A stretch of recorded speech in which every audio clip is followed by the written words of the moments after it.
Recorded Books presents an unabridged recording of American Ground, Unbuilding the World Trade Center, by William Langewiesche, narrated by Richard M. Davidson.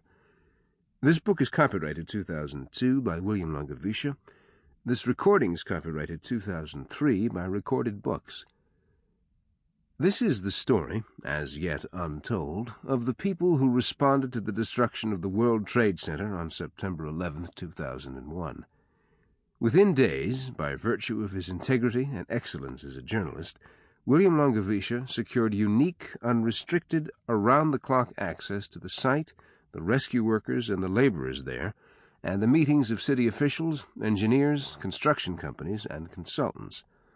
The following is a tour of this immense ephemeral world and those who inhabited it. And now, American Ground. The Inner World.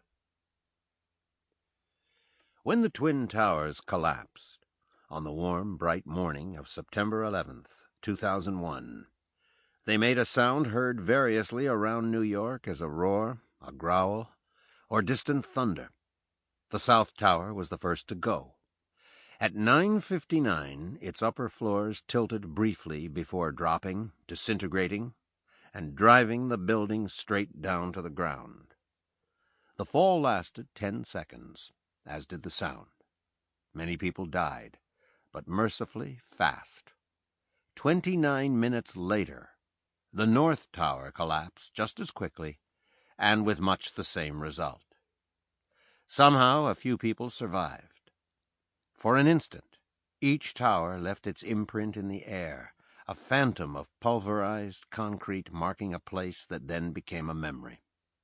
Prefabricated sections of the external steel columns tumbled down onto lesser buildings, piling onto terraces and rooftops, punching through parking structures, offices, and stores, inducing secondary collapses and igniting fires.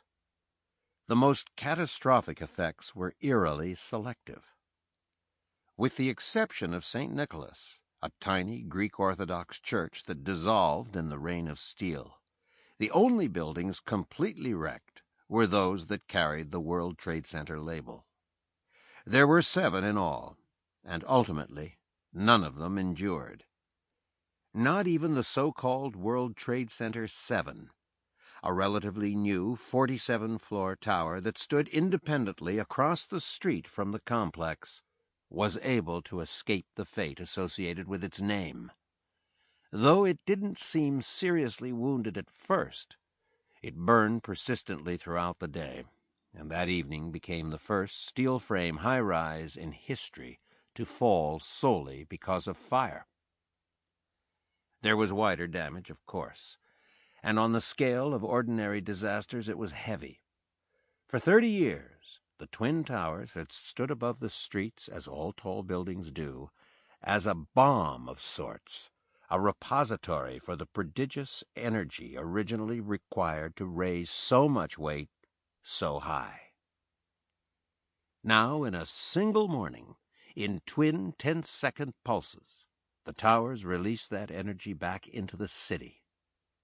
Massive steel beams flew through the neighborhood like gargantuan spears, penetrating subway lines and underground passages to depths of 30 feet, crushing them, rupturing water mains and gas lines, and stabbing high into the sides of nearby office towers where they lodged. The phone system, the fiber optic network, and the electric power grid were knocked out. Ambulances, cars, and fire trucks were smashed flat by falling debris, and some were hammered 5 floors down from the street into the insane turmoil erupting inside the World Trade Center's immense bathtub, a 10-acre foundation hole, 70 feet deep, that was suffering unimaginable violence as it absorbed the brunt of each tower's collapse. The energy released within that wild, inaccessible core lit fires that cooked the ruins for months afterward. Outside of each tower's footprint, and still within the foundation hole, it demolished most of the 6-story Sample complete. Ready to continue?